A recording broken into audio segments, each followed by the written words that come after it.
What's going on? This is Pete, and today we are going to be doing some digging, and I think I'm also going to explain this little trench I'm digging a little better too. I drew another picture. I watched my other video, and I think I could do a little bit better job of explaining how I went ahead and did this trench. So I'll kind of explain it a little better while you can watch me dig. This is the existing ground right here. You can see it's just a nice steady slope. So I dig my initial trench, which is just 1 foot deep, and I just follow that. You know, the shovel is exactly 12 inches. So you know you dig 1 foot when you do that.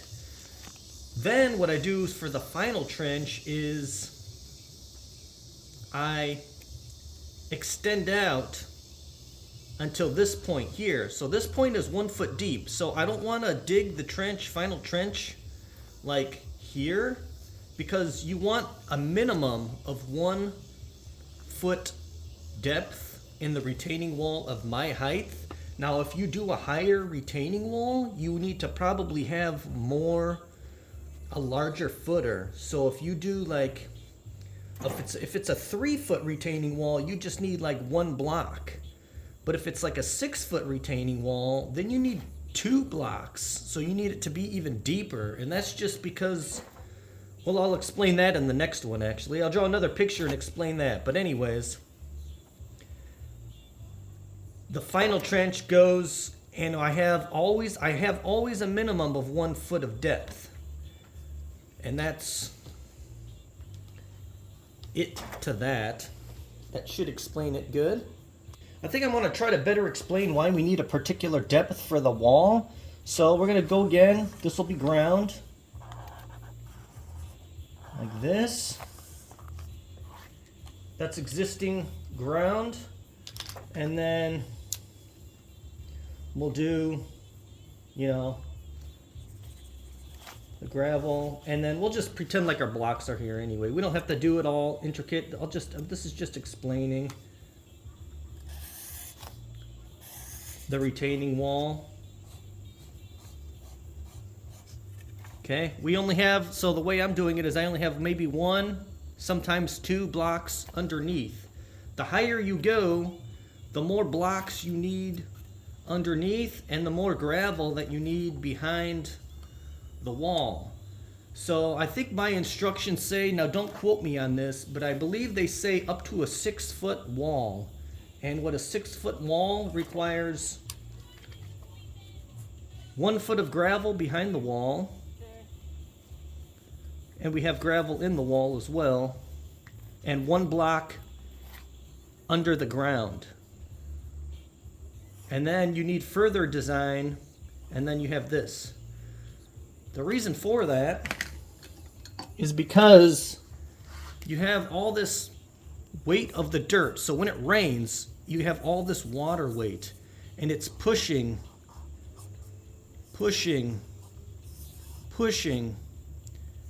and it's going to either push the wall over, or it's going to push the wall.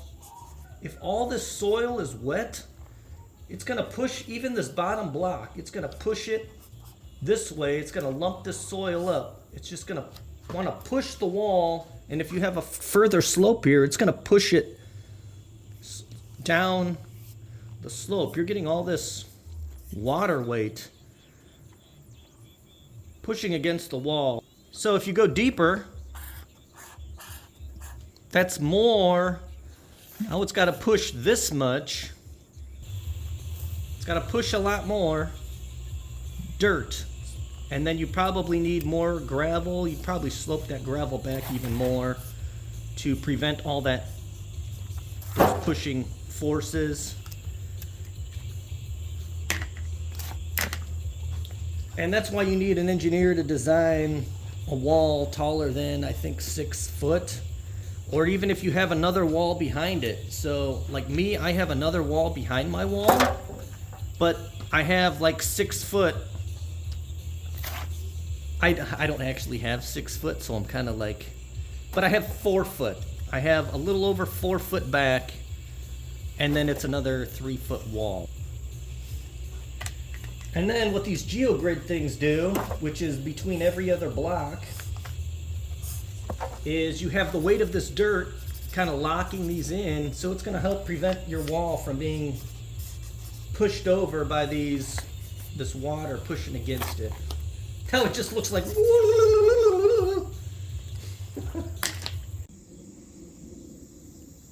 Here's an update on where I am at. So I am digging a trench, or I did dig a trench, 1 foot all the way around, 1 foot in depth.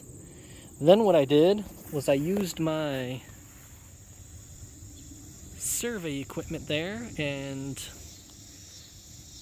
went ahead and marked. So it's important for me to match the height of this wall with the height of this wall that's going to be here. So I took a shot on the top of the block there, and then I measured down the appropriate amount, and I put a dot on every area where I'm gonna have an elevation that I need to hit with the dirt, so then I can get all my digging done at once, and then I can go and have everything stepped off perfect. I got the core trenched out a foot, and then since this is sloping up gradually, every 6 inches, or I put a step up every 6 inches, because you don't really want it at a slope, because the rock will slide down the slope, especially on steeper areas. After I dug it out, I went and compacted it, and I also measured. You could see these orange dots that I put there, and I just take a level, and the orange dot is the elevation that I wanted it to be at. I think I showed you in the last section, but I just go around with the level and check to see, you know, plus or minus 1 inch is good enough for me. And here is the steeper portion. You can see there's a lot more steps there. You can see you definitely can't make that an angle of gravel, because it'll just slide down that. So that's why you use the steps. If you want to see more, please like and subscribe. I am going to continue this next time, and we're going to be putting in the gravel.